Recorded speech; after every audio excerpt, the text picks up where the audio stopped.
here today for the Changemaker 20 Summit, where visionaries and change agents unite to catalyze global transformation through collaboration and innovation. We embark on a journey to address challenges, inspire action, and forge a path to brighter tomorrow. Together, we shape the future we aspire to see. Distinguished guests, and esteemed participants, I am Pulkit Soin, and with great pleasure, I introduce you to our esteemed speaker, Niharika Rajput. Niharika Rajput is a dynamic wildlife artist, visual science communicator, creative conservationist, and National Geographic explorer. She intricately crafts hyper-realistic bird sculptures to amplify environmental awareness. Collaborating with experts, she seamlessly blends art and science. Notably, her motion sensor triggered bird exhibit in Kodaikanal showcases endangered species, while workshops in local schools fosters hands-on learning. Niharika's global projects go beyond aesthetics, inspiring dialogue and collaborating conservation efforts, making her a beacon of inspiration for connecting people with natural's world's beauty and importance. Let's welcome Miss Niharika, who will be conducting an engaging session on visual science communication and community engagement for a sustainable future. Over to you, ma'am. Thank you so much, Pulkit. Thank you for the introduction. I really appreciate it. I don't know how many people we have on board, but we'll anyway get started. Thank you so much for joining in. I do appreciate it. And you already got an introduction to who I am and the kind of work that I do. So, in whatever time we have left, the session will be divided into three segments. I'll be talking a little bit about my current and past projects, and then I'll be showing a short video clip from my recent project that was funded by the National Geographic Society. And then, of course, I'll be giving a very simple, basic demonstration of how to build a very basic three-dimensional bird, specifically called the black and orange flycatcher. So I think let me try sharing my screen and see if it works, and then we can just get started. Sure. Okay. So it's going to be a bit of a storytelling session. So I hope all of you can sit through it. Okay.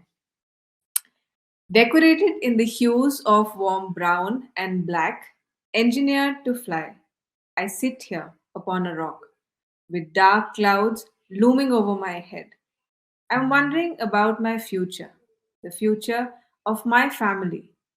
How much longer before they displace us from our home, our land? I have taken on an arduous journey and landed on your window panes. Are you willing to listen to my story? I am the Nilgiri pipit, a resident of the montane Shola grasslands that are disappearing at an alarming rate. In 1973, the Shola grasslands were 1,360 square kilometers, but by 2017, 516 square kilometers had already been wiped out. Invasive species like pine, wattle, and eucalyptus are taking over native species. Anthropogenic activities like construction of roads and houses and agriculture is shrinking my territory. We are not migratory birds. We have nowhere else to go. This is our home. So I'm making an appeal to you. Will you share my story? I'm Niharika Rajput, wildlife artist, creative conservationist, a visual science communicator, and a National Geographic explorer. My journey as a wildlife artist began with self doubt. I asked myself, can art really drive change?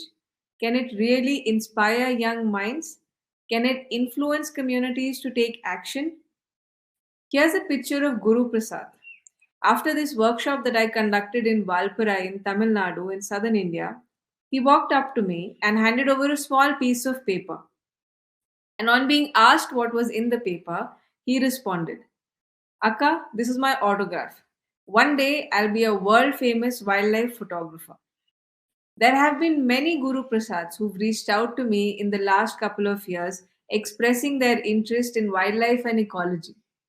And this gives me hope that art can inspire young minds. It can drive communities to take action. I invite all of you to travel back in time with me. In 2015, when an opportunity to travel to the Trans Himalayan region of Ladakh knocked on my door, a girl consumed with wanderlust could not resist the opportunity.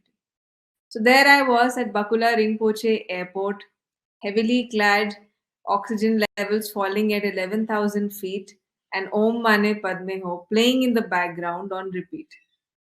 Ladakh, every nook and cranny of Ladakh breathed of spirituality, and it far exceeded my expectations. But it also left me heartbroken. 10 days into my trip, and this is what I was left with: melting glaciers, rampant plastic pollution caused mostly due to tourism, mini hills of plastic cropping up among real ones, disappearing wetlands, recurrent flash floods, and lastly, the endangered biodiversity of Ladakh, specifically the black necked crane.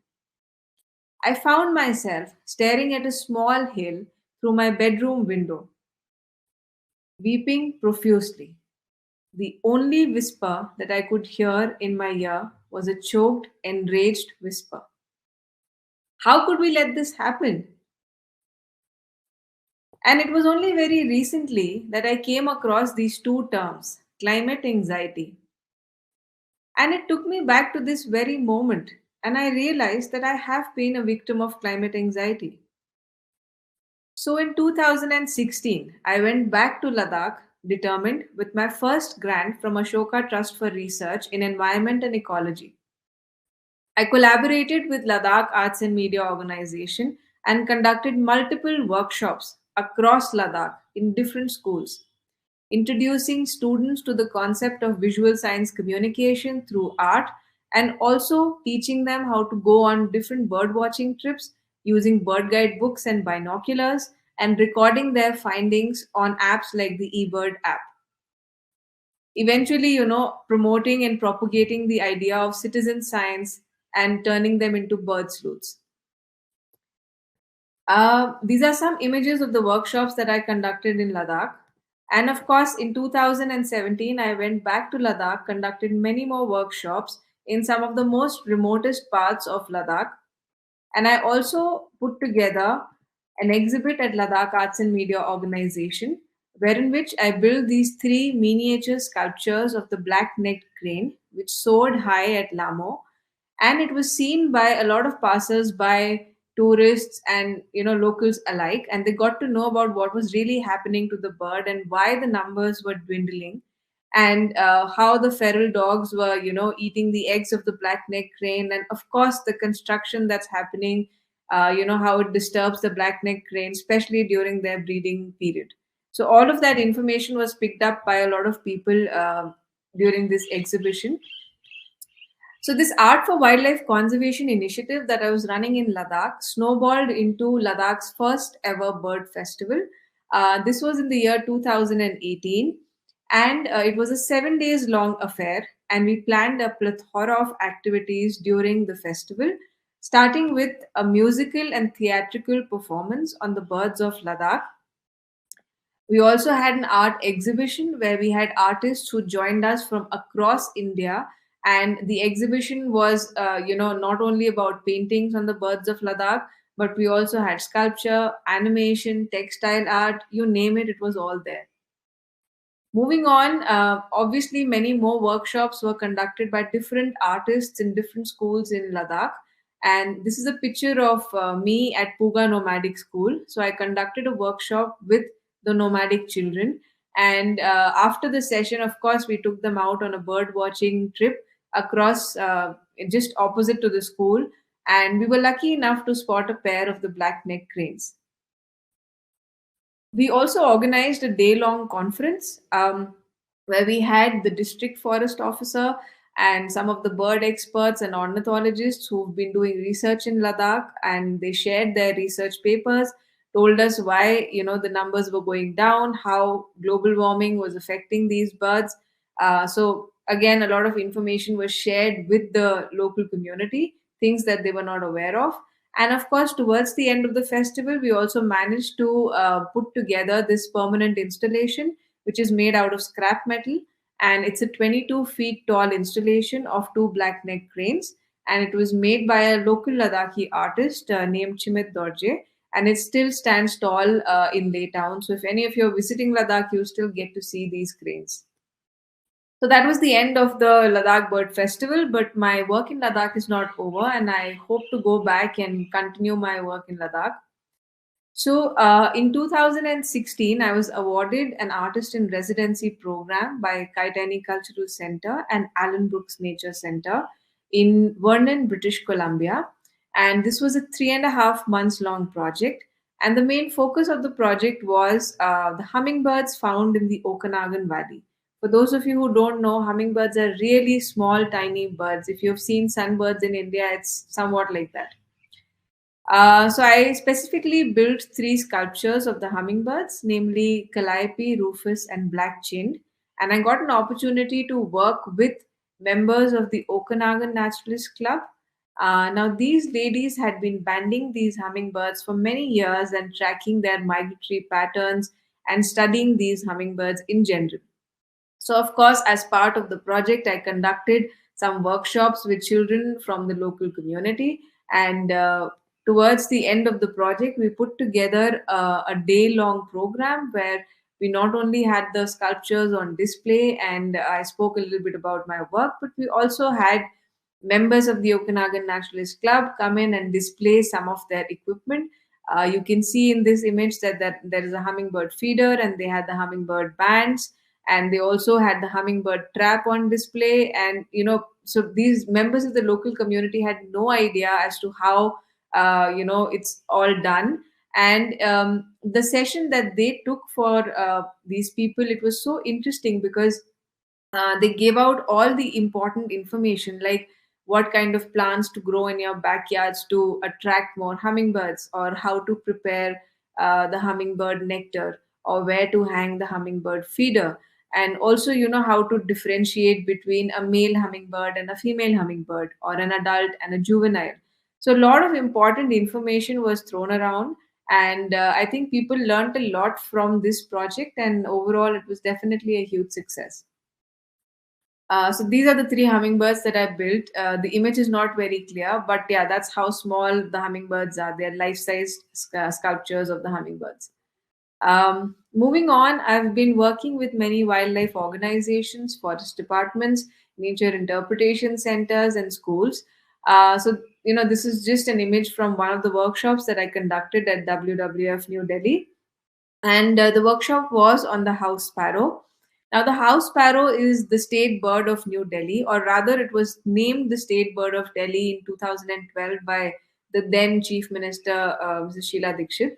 And the reason for doing so was that the numbers had actually gone down drastically, at least in Delhi. And then since 2012, a lot of people have been contributing in many ways. And because of this human intervention, some of the pilot projects are up and running. And one such pilot project is called Goraya Gram, or Sparrow Village, which they have created on the banks of Yamuna River. And obviously it's been doing good, and I mean, there are lots of positive changes that one can see. The numbers have slowly started going back up, so that's a positive change. And a lot of people are still working very hard to bring back the house sparrow. So here's an image of just a workshop that I conducted on the house sparrow, and I taught these participants how to build again very simple basic miniature versions of the house sparrow. This is from a workshop I conducted at Korenga Wildlife Sanctuary in Andhra Pradesh. This is where the mangroves are, and we built this bird named the Indian skimmer. And then, of course, even though my specialty is birds, there was one such project that I did with Wildlife Trust of India for the Gaj Mahotsav, or the Gaj Yatra. And I built two 4 feet tall sculptures of elephants. And the reason why they, organized this event, where in which they invited about 100 odd artists to put together 100 elephants was to basically raise awareness about the elephant corridors in India and the human wildlife conflict. So what you see here is, it's not just a colorful elephant that's walked out of a pride parade. Uh, all the patches that you see on the elephant's body are actually maps of all the elephant corridors that are found in India, starting with North India, going all the way down south. And this is a traveling exhibit. So currently some of my work is displayed at the Kochi Binale in Kerala, and some of the other elephants are also there. So if you're visiting Kerala, I think you'll be able to see some of my work. um, and then this image is also from a recent workshop that I conducted in Bangalore at Kupu.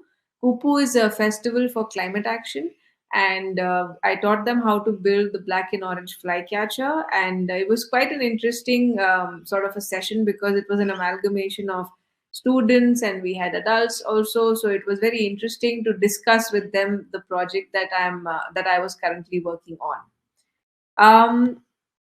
Here's a short video. Let me see if it plays. Just some couple of images. I don't know if it'll play. Um, okay. Anyway, so basically, this is just. Let me try.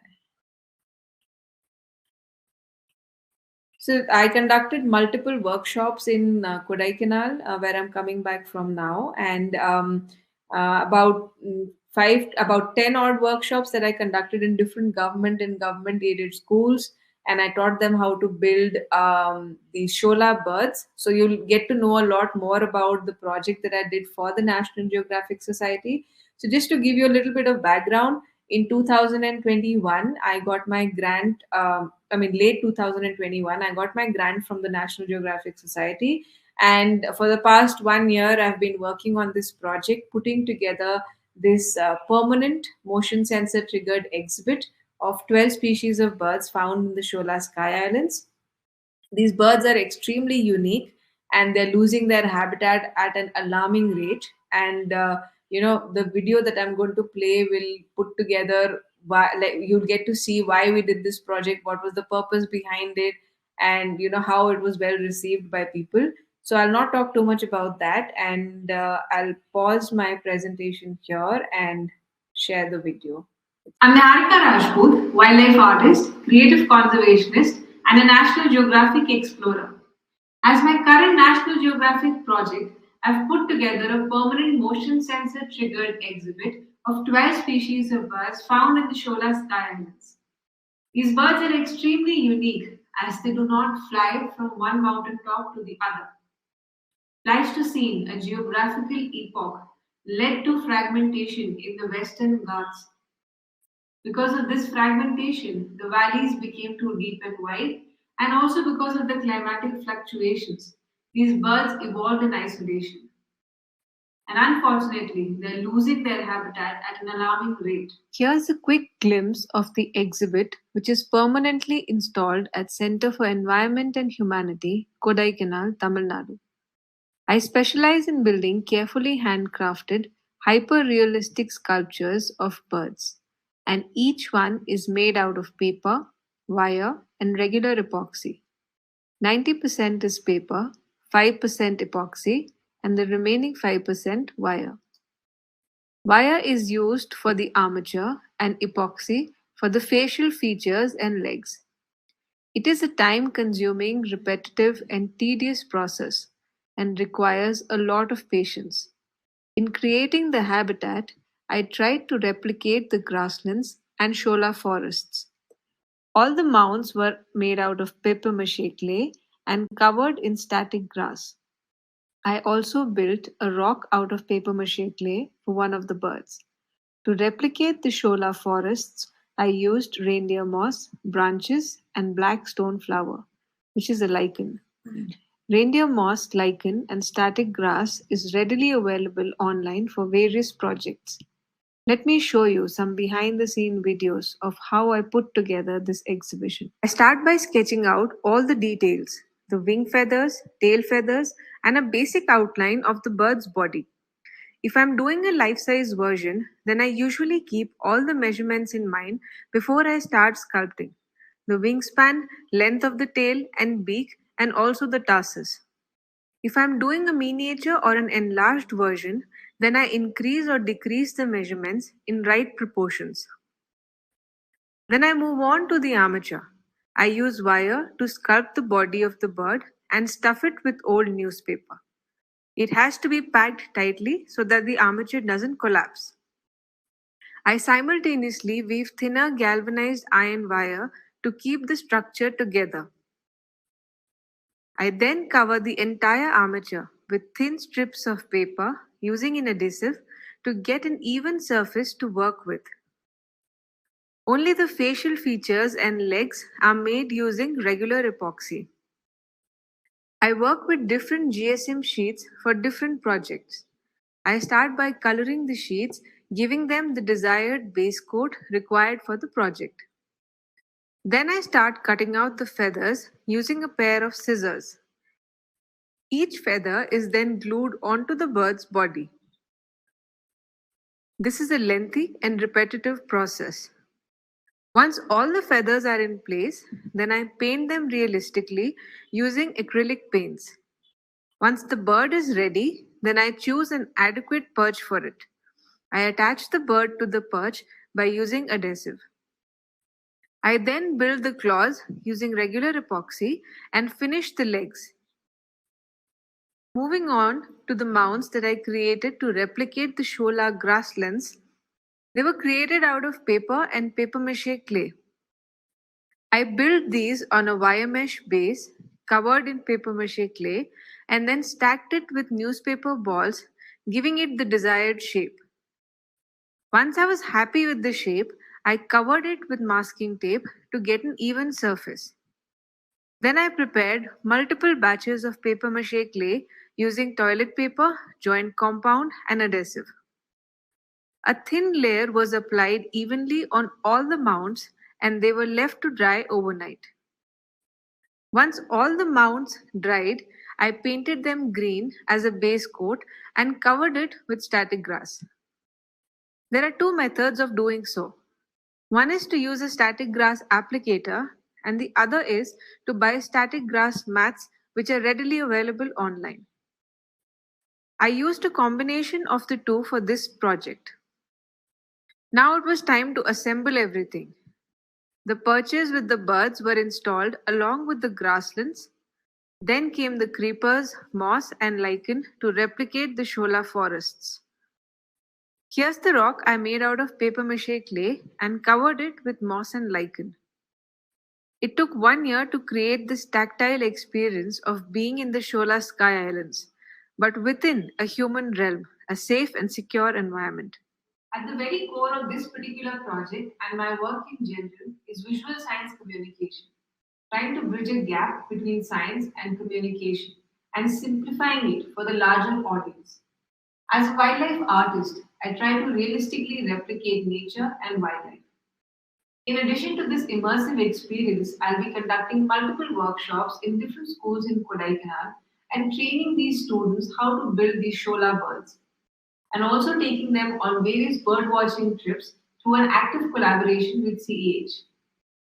The purpose of my work is to not only awaken a sense of curiosity, but to also communicate the urgency of the situation at hand.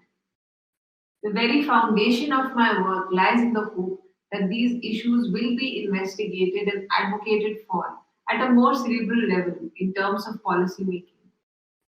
It is truly with this hope that I continue my journey towards illuminating, inspiring, and influencing a generation of eco warriors. The KIS Center for Environment and Humanity is grateful to Niharika Rajput and the National Geographic Society for bringing the Birds of the Shola Sky Island project to life. This project is an example of true collaboration, with contributions from experts, artists, scientists, and students from all across India. The project has 4 major components. This exhibit, showcasing birds exclusive to the Shola Sky Islands, an animation video that tells the story of the changing landscape of the Palani Hills, wildlife art workshops, and immersive nature walks to nearby grasslands and shola forests. Through this project, CEH is leveraging art as a powerful medium for education. We also reveal fascinating stories of the natural history and landscape of the Paladin Hills and the threats that this region faces today. We hope that our visitors can merge art, education, and storytelling together to envision a sustainable future for the Paladin Hills. Hello, this is Dr. R. Rajamanikam, working in CEH, Center for Environment and Humanity in Kodaikanal International School. As part of CEH, we have been working with local community, especially with school kids and college-going students. So we educate them about backyard biodiversity, their ecological services. As a human, what is our role in conserving this backyard biodiversity? Being here in Palani Hills, a rich biodiversity area, ecologically sensitive zone, and a wildlife sanctuary, be able to see a lot of flora and faunas. But as part of National Geography Explorer, Ms. Niharika Rajput, she has created a wonderful artwork here. When they visit this museum, they sit, they watch, they observe, they try to draw each bird. So when they go to forest, they get easy understanding of any bird. Then immediately they start observing forest ecology, bird ecology, their habitat, behavior, everything. So this museum is a blessing to Kodaikanal. People will easily understand the backyard biodiversity, especially when Ms. Niharika Rajput visited local schools, trained the students to make miniature version of these birds. She was telling about the bird color, size. Then people started touching and feeling, and they started creating small version of local bird. Then the information of biodiversity and conservation, what we have here in Palani Hills, how we coexist with wildlife. That information is persistent in student mind. So they grow positive attitude, perception about wildlife sanctuary. They started celebrating this wildlife sanctuary. Now it's a kind of win-win situation because both wildlife and human have to coexist here in Kodaikanal. So thanks to National Geography Explorer, Ms. Niharika Rajput, for a wonderful service and work to Kodi community. Thank you. Okay, so um, that was basically the kind of work that I was working on for the past 1 year, and it's such an interesting habitat, the Shola Sky Islands, and the story is so interesting. And if you picked up a little bit from the presentation that I gave and this video, obviously they're losing their habitat drastically. So almost half the size of Hong Kong, if I give you a little perspective, and if you want to know about the Shola grasslands, then by 2017, almost half the size of Hong Kong. That is how, like, that is the amount of grasslands that have completely been wiped out. And we are in 2023, so you can only imagine, the undocumented deterioration that has taken place. Okay, I think what I'll do now is I'll just give you guys a demonstration of how to build a very simple basic model. So this is a black and orange flycatcher, and so the work that you saw in the video is obviously way more detailed, and it takes a lot of time to build those sculptures. It is extremely time consuming. It's a repetitive process, and I really haven't been able to teach the sculptures in any of my workshops because of that reason. But I do teach these very simple basic models, so that's what I'll be doing. I'll just be giving you a demonstration because I don't expect all of you to have the raw materials handy with you. So what I do is I basically use MSeal to build these very simple, basic miniature versions of the birds. MSeal is usually used in plumbing, so you can get it at any hardware store, or you can go for any other kind of clay that you want to use for this project. That's perfectly all right as well. So MSeal basically comes with these two sort of packets, and one is a hardener and one is a resin. All right, so what you need to do is you just need to depending on the size of the bird, how big it is going to be, you just take the resin and the hardener in equal proportions and you just mix it well. So now the thing with MSeal is you get a window of only 20 odd minutes to work with it, and after that it starts drying up. So it becomes very important that you work fast. All right. So now you have to remember, when you're mixing the resin and the hardener together, now the resin, this one is basically light grayish in color, and the hardener is black in color. So when you're mixing the hardener and the resin together, you should get a mix that is completely black in color. If you still see small portions of, gray or the resin in that mixture, your bird will not dry up, or whatever you're trying to create with that mix that you have made just now will not dry up, and you can't really stick anything on it, you can't paint it. So what you need to remember is that you're mixing it well, and the resin should completely dissolve into the hardener. Another thing, suggestion that rather I would like to give is that when you're working with M-Seal, maybe you can apply some talcum powder on your hands so that it doesn't stick to your hands. And what happens is, in different temperatures, or rather, the kind of weather that's outside has an impact on M-Seal as well. So if it's very humid, or if it's raining outside, then it becomes more sticky. And in summertime it's fine to work with, even in winters it's absolutely fine. So just apply some talcum powder and mix it together so that nothing sticks to your hand as such.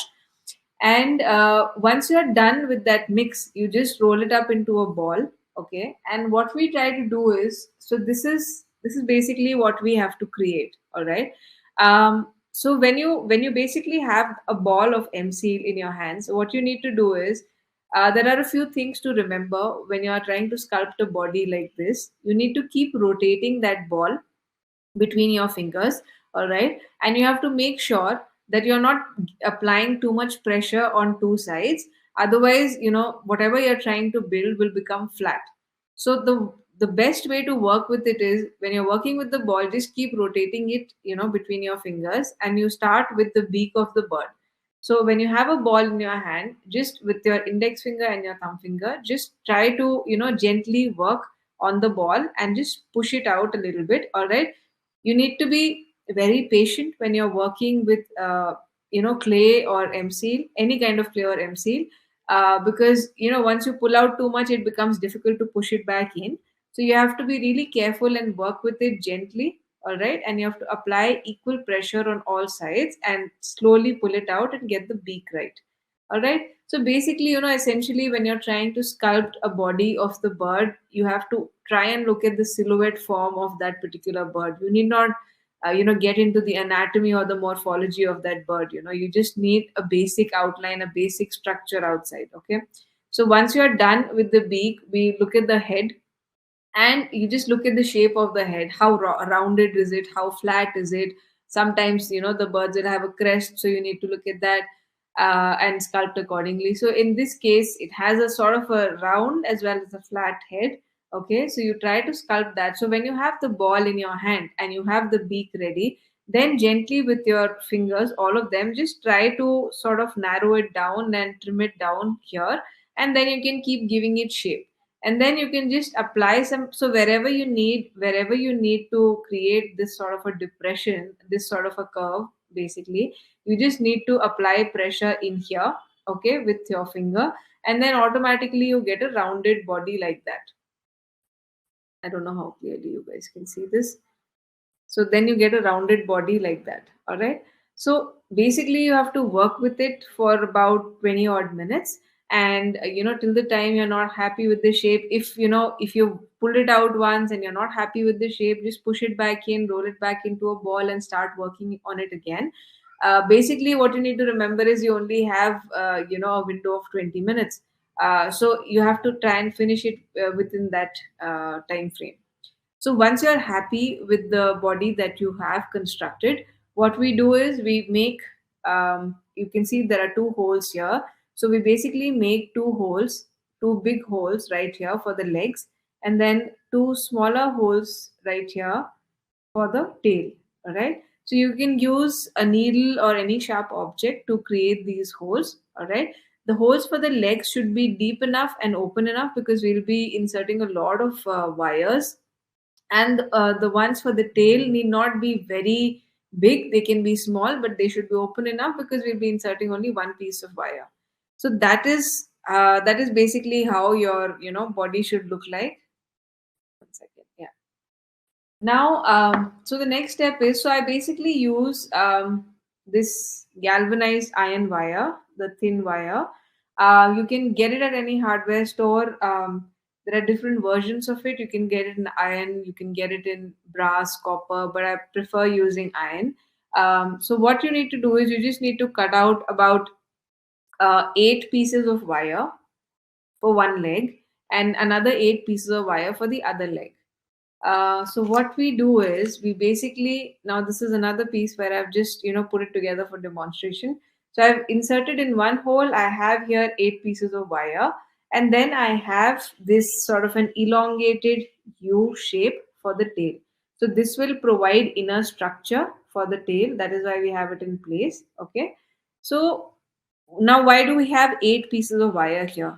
When you look at the claws of a bird, you have three in the front and one behind. All right, so 4 pieces of wire are essentially for the claws. So we just lift up 4 odd pieces. So I'm just doing that, and then the remaining pieces right here, I use a nose plier basically for this purpose, and I'm just going to twist it around like that.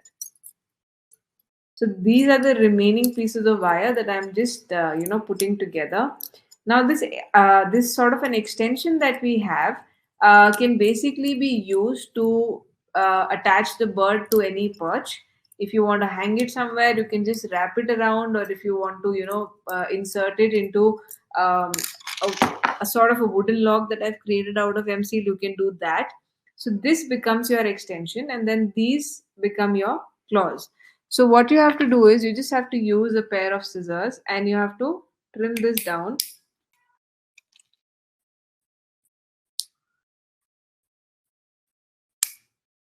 Okay. So I have just cut these pieces of wire and we have the claws ready now. I'll just show you. Like so. Okay. So there is one behind here, and then there are three in the front, and then this extension can just go anywhere inside, and or you can twist it around anything basically. So this is how you put together the wire bits in the bird's body, and then we move on to. So this is something that I basically hand out in my workshops. And you can see, since we're making the black and orange flycatcher, you can look at the bodies and you can see that I've painted them from different angles. There is one set of wing feathers and tail feathers which are painted, and then there is one set which is not painted. So usually in the workshops, I advise students to use this set, basically, the painted one, so that they don't have to paint on it again.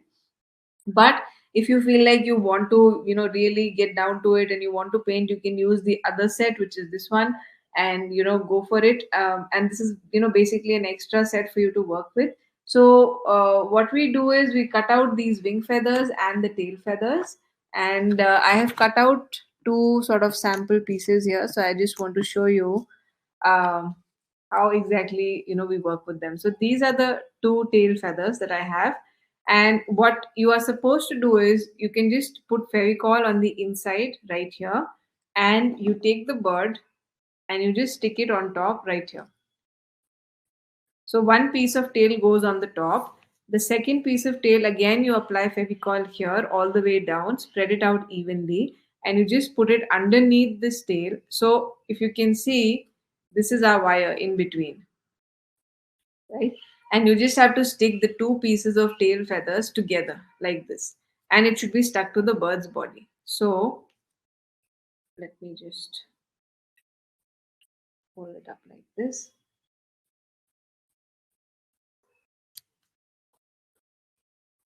Yeah. So basically, this is how it should look like. All right. Once you're done sticking the tail feathers, then we move on to the wing feathers. So what you need to do is now the longer feathers right here are the primary feathers, and the shorter ones here are basically the secondary feathers. So the primary feathers should always face down. So if this is your bird's body, this is how it should be. This is how it should look like. Okay. So what we basically do is after you've stuck the tail feathers, we move on to the wing feathers, and this is the area where we apply Fevicol. Okay, you need not apply it all the way down, just apply it here and stick it to the bird's body like so. And you repeat the same process on the other side. So you stick it on the other side as well, like this, basically. Okay. So once you're done sticking your tail feathers and your wing feathers, the next step is really just to paint the bird. And of course, like in this case, you can see I use Fevicryl's acrylic paints to paint these birds. So what you need to do before you start painting is you can just take a pencil and you can start demarcating certain areas. So look at the bird's picture. Now there are so many things that one has to keep in mind before they start painting. Now birds can look very different under the sunlight. They can look very different in shade. So you need to know what kind of colors you want to pick for the bird that you're painting, and all the shades may not be available. So sometimes, or rather most of the times, at least with experience I can tell you that you have to mix the right colors and then start painting. So just use a pencil, demarcate the areas, look at multiple images, try to make a circle for the eye, or if the head is of a different color, like in this case, the black and orange flycatcher's head is black in color, whereas the back is orange and the belly is slightly like yellowish in color with some hint of orange. So you just need to look at different parts that you'd like to demarcate with pencil, and then you can just dive in and start painting. And there's not really much that I'd like to discuss about how to paint, because I think most people know how to go about it. But you can use different kinds of brushes to paint whatever is suitable for the project. And like I said, you can build any perch. Now this perch specifically I made out of, again, mc, but in some of my projects I use wire to create a branch, or in some cases the birds are in a flying posture, so you need not have a branch or anything rather to place the birds on. So basically you can use mc to create any sort of a perch. It can be a rock, it can be a log, it can be anything. And then once you've painted the bird, one suggestion that I usually give to people is you can do a coat of Fevicol. So just take a little bit of Fevicol, mix it with water, and just dilute it and do like one coating, or one coating is enough actually. One coating of Fevicol on the sculpture, and it's ready to go. Let it dry and it's fine. And to keep it away from dust, so these are just like what you've just seen is a very simple basic model, but the sculptures that I make are highly intricate, and I usually put them inside a glass dome or some sort of an enclosure, or like in the case of the project that you saw, it was inside a wooden and glass cabinet. It's a quite an expansive sort of a project, so everything needs to be protected from dust. And because we are working with paper, obviously you want to make sure that you prevent getting any water on it.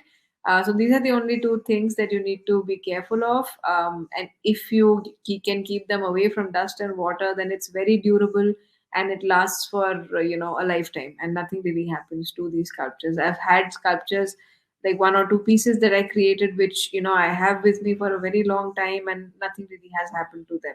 So you can definitely work with paper and mc and wire. And so yeah, that's I think that's about it. And I hope you guys, so I just want to show you quickly what this looks like. And if any of you are interested, maybe I can email a copy of the stencils and you can try it at home. And if you have any questions, you can always reach out to me. So yeah, I think that's about it. If anyone has any questions for me, I'll be happy to answer.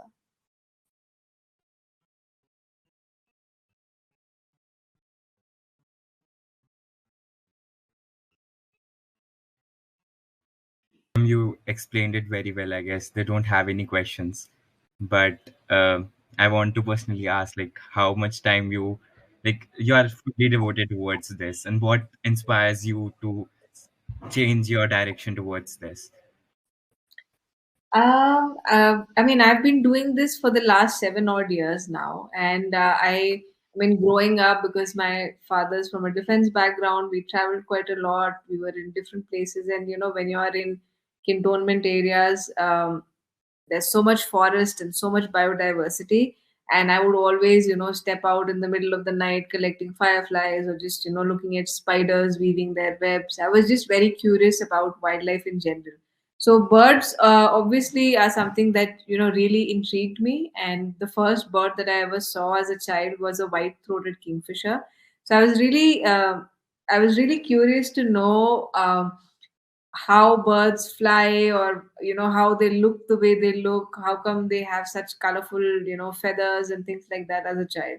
So that is something that I gravitated towards most. And then when you start reading up about different species across the world and what's really happening to them, it becomes very difficult to separate art from conservation for me per se. And that is why I try to amalgamate art with conservation, and try to take up projects where I'm not only creating something for the community to go back to, but also deliver a message with that art that I'm creating, and tell them that okay, this is what's really happening on the ground. And we need everyone's involvement, because we're not living in a day and age where talking is enough. And I mean, we should already be on the ground, taking action, doing something, because there's no part of the world which is not affected. So that's really why I do what I do. That's great, ma'am. And one message to the youths out here, like you gave many messages, but an additional, and how can they pursue their career in this field as well, like if Okay. they want to go. I think, during my talk, like I mentioned, when I conduct these workshops with children, if I'm conducting a workshop with, say, about 30 odd students, I don't expect all 30 of them to be interested in art. Maybe they're interested in something else, and I can't force it on them. But the reason why I do these workshops is because every single time that I've conducted a workshop, at least two or three people have stuck to what I've taught them, have built upon it, and grown from it. And they want to, look at and see, because when you're at an impressionable age, and there is somebody who's coming in, teaching you something that you're interested in learning, you pick up from there, and then your interest grows, and you want to learn more and more about that. And that is where like some of these students actually are interested in taking up careers in wildlife in general. It need not be that they want to be wildlife artists, but anything, whether it is wildlife photography, or it is filmmaking, or you want to be a documentary filmmaker, whatever it is, just any sort of career in wildlife, because you feel like you need to care for it, and you need to spread that message across.